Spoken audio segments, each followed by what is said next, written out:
Started, we are doing closing statements with the candidates and incumbents going for the election on November 2nd. I hope all of you have received your ballots in the mail and you are going to vote. You have to vote, people. Your voice matters more in this election than the national election, okay? It's your vote actually weighs a lot more. So what you have to say, this is a chance for you to be heard. So get those ballots in. So Kristen, your race is different than everybody else in a field where people are all kind of starting to sound the same a little bit. I want your closing statement is important. What is it that you want people to remember about you and what a vote for Kristen Sneddon means? Thank you, Alexis. This is a different election cycle, and it is for a 5-year term. And there is so much at stake in this election. Things that will happen during this term: we will hire a city administrator. We will finalize our downtown master plan. We will fight SB 9 and take back our local control. There is so much at stake. And I think what people really need to realize is that once you upzone the city, once you increase building heights or increase density, we can't go back. And so often I am a strong, consistent, singular voice on fighting overdevelopment of our city.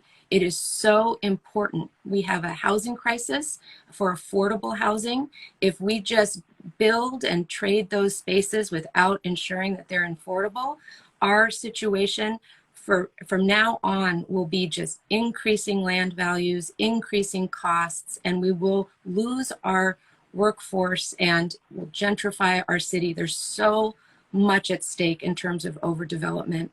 With the housing crisis, we need to stay focused, work with the housing authority. Our land values are just too high to incentivize affordable housing without the help and partnership of the housing authority. I'm very committed to that. What I really want people to remember and take away from these last 4 years is how committed and consistent I've been for the residents of Santa Barbara and the residents of District 4. I've been very focused on increasing fire safety in multiple ways, increasing funding, regional dispatch, community wildfire protection plan, sea level rise adaptation plan. We've done so much for the environment and for energy, Santa Barbara Clean Energy. Most people don't realize that your electrical sockets are all now 100% renewable energy. These are incredible. And they're really long-term visioning things that always need to be kept in the forefront of water security and what our lives will be like in the coming decades, including the housing question. And it's really easy to be focused on what's right in front of us. We do have issues with homelessness and a growing crisis there. We need long-term solutions. I've been working really hard on that. We're not there yet, nowhere near, but moving into Dignity Moves, moving into Solutions Court, where we can hold individuals accountable for illegal activity that isn't violent crimes or what can bring them to jail, but can bring them to real solutions of either treatment or community service or addressing that needs. And downtown, we talk a lot about downtown. So important that we plan it right now. We did a lot of emergency quick measures to keep it open during COVID and to move us into the future. And now we need that careful planning. I was very instrumental in putting together the Downtown Master Planning Committee and really calling for a downtown master plan before there was even COVID. And what will happen in this next term will be really looking at that plan and finalizing it. We need to be very careful about what we set forward. We need to prioritize the arts and keeping Santa Barbara what it is and celebrating our cultural history and making it beautiful. And there's no mistake here. If we over plan to develop along our downtown corridor, along State Street, we're going to lose what makes us special. We really need to honor the Historic Landmarks Commission. We really need to honor our architectural boards and review and really bring that piece in and protect it. Once we upzone, we can never downzone again. So much in terms of really holding the line, and that's something I've been very, very consistent on. And it's one reason why, frankly, developers have worked really hard to try and unseat me, is because I hold the line against unnecessary development in our city. It's really important, and a lot is at stake. In terms of economic development, working really closely with Coast Village Road Association, really closely with our economic development director, have made a lot of progress there. It's a priority. Resilience and sustainability, we have a new department in that, and that is something, I mean, just the weather today will remind us that that is something we have to stay focused on. I pushed for new ordinances to protect the hillsides. Our hillsides are very fragile when it comes to fire safety, debris flow potential, destabilizing hillsides with overconstruction. These are things I have a record, a proven record, 4 years of working very, very hard on. And I will say overall, my perspective and aim and heart is for all of the residents of Santa Barbara. I'm a community member. I've raised my kids here, 2 in college, 1 in junior high. I've been involved in the schools. I'm a teacher myself. When I make decisions for the city, it's with the heart of the community and of actual real people who are living here. And I do just want to take a minute to contrast myself with my opponent. And Mr. Reed has a very powerful campaign, and it is backed by a lot of developer money.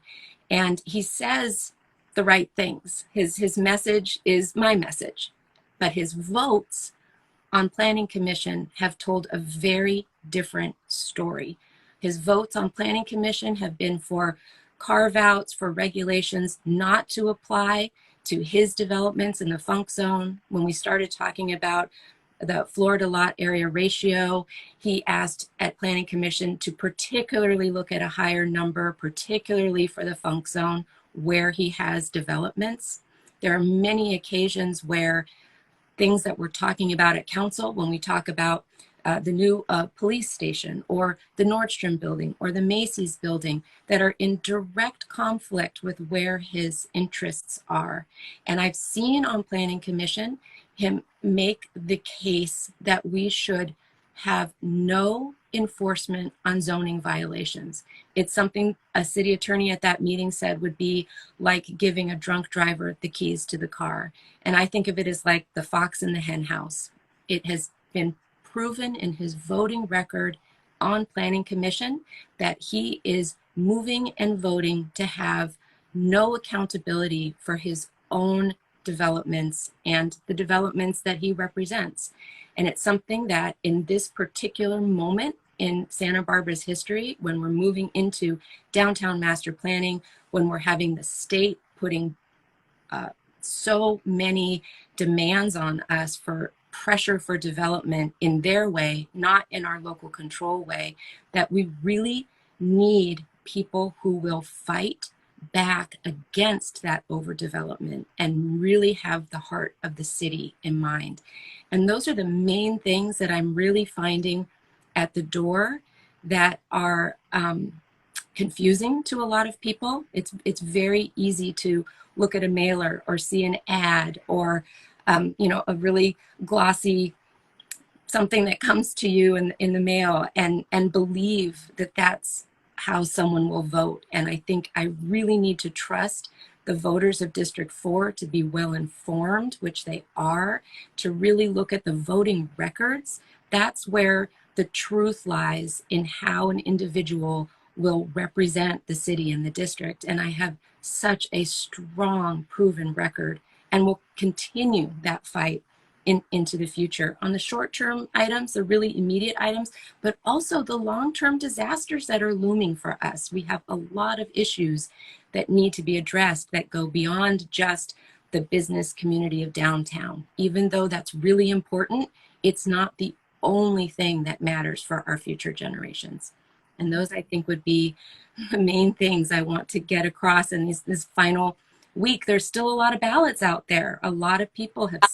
A lot of people have not voted or mailed them in. So we Yeah. really, people, again, this is the chance to use your voice. This is what matters so much more than the national election, what is happening right in our communities right at this very moment. So, well, you know, Kristen, we've been watching you from the beginning. We wish you lots of luck. It's very brave to throw your hat in the ring. We've told all of that, and anyone running in general, it's a big deal, and it just means that you love Santa Barbara and you help it. So, you know, thank you for caring enough and being brave enough to get again. And we wish you luck and thank you for your statements. Thank you so much. And thank you for what you're doing to bring these conversations to the community. I think you really have that strong grassroots following of real families and people who want to follow the issues. And I really applaud what you're doing here. Yeah. Well, thank you, Kristen. Thank you. Take care, try and stay safe. And everyone, please stay safe today. Yeah. Thank you, Alexis. Bye-bye.